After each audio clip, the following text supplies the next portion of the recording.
Good morning po. Tayo po'y mag-aral ng salita ng Diyos.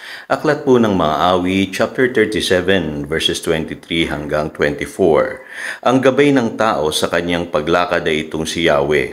Kung nais maligtas sa gawain niya ang Diyos, nagagalak. Kahit na mabuwal siya'y babangon pagkat si Yahweh sa kanya'y tutulong. Sabi po sa English Bible, ang translation po'y ganito, "If the Lord delights in a man's way, He makes his steps firm. Though he stumbles, he will not fall, for the Lord upholds him with His hand." Pag-usapan natin today yung salitang determinasyon. Ano po? Kasi minsan po sa Biblia, ang salita po na perseverance ay nami-misinterpret po ng marami. Ang karamihan po, ang intindi nila sa salitang perseverance ay patience. Pero sa totoo lang po yung salitang perseverance, ang kahulugan po niyan ay pagpapatuloy. Yung determinado ka na matapos mo yung iyong takbuhin sa buhay na ito. At napakahalaga po ng determinasyon sa buhay. Kung napag-aralan po natin tunay na maayos na paglakad sa harapan ng Diyos, kailangan po ng determination. Ano po? Ang bagay na word po dyan ay perseverance. Ano po? Pagpapatuloy, ika nga po. At alam niyo po sa Biblia, binabanggit po yan sa James chapter 1, verses 3 and 4. Sabi rito, "Because you know that the testing of your faith develops perseverance. Perseverance must finish its work so that you may be mature and complete, not lacking anything." Now, doon naman po sa Romans chapter 5, verses 3 and 4, sabi rito, "But we also rejoice in our suffering because we know that the suffering produces perseverance, and perseverance character, and character hope." So mapapansin nyo po, pareho ng sinasabi si Paul at si James. Ano po? At ang pagkaunawa po nila ng suffering, pareho po. Kaya pareho nilang sinasabi na count it all joy or rejoice, sabi nga. Ang ibig sabihin lamang po niya na hindi yung ikaw ay humahalakhak sa panahon ng problema or pagsubok. Ang ibig sabihin po niyan ay dapat meron kang tinatawag na positive attitude kung ikaw ay dumadaan sa mga pagsubok at problema ng buhay dahil alam mo kung ano yung purpose ng Lord na nagaganap sa iyong buhay kung ikaw man ay dumadaan sa mga pagsubok o problema.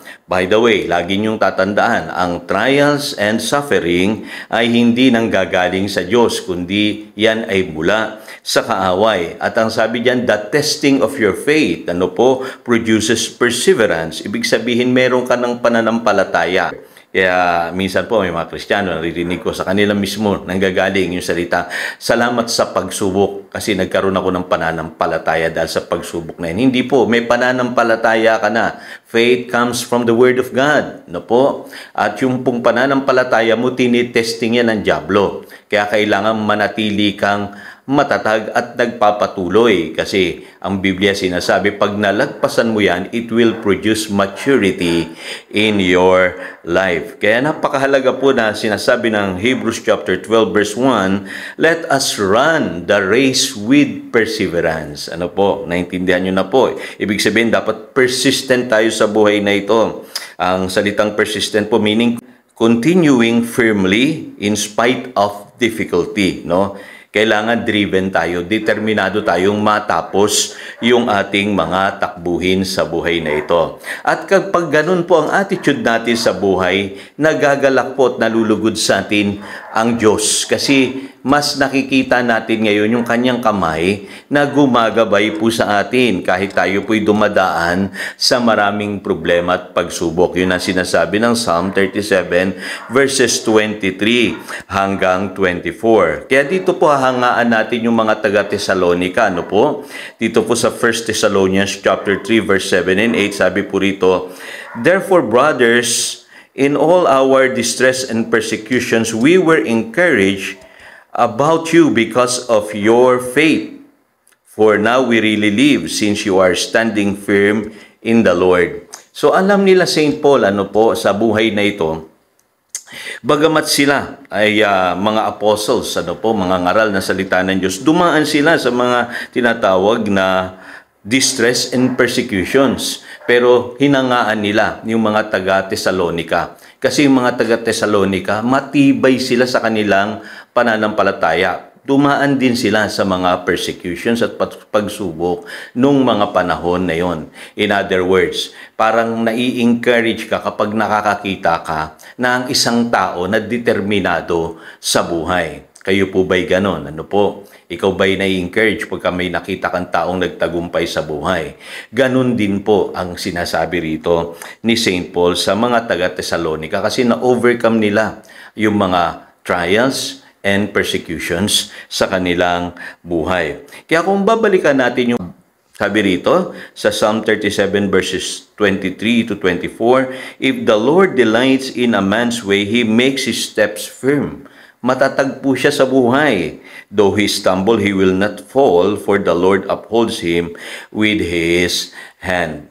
Tutulungan po tayo ng Diyos kung tayo po ay determinadong matapos natin yung ating takbuhin dito sa buhay. Hindi tayo aayaw kahit may mga pagsubok na humahadlang sa atin.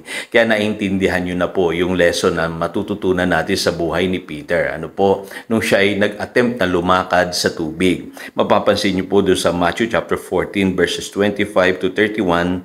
Sabi po sa verses 28 and 29, but when he saw the wind, he was afraid and beginning to sink, cried out, Lord, save me. And immediately Jesus reached out his hand and caught him. You of little faith, he said, why did you doubt? Kasi si Peter, ginawa niya ng magdesisyon Ano po? Sabi niya, Lord, pupunta ako dyan. Sabi ng Panginoon sa kanya, come. Ano po? Kaya nakalakad siya sa ibabaw ng tubig. Sabi rito, but when he saw the wind, he was afraid. Nung natakot po siya, lumubog po siya.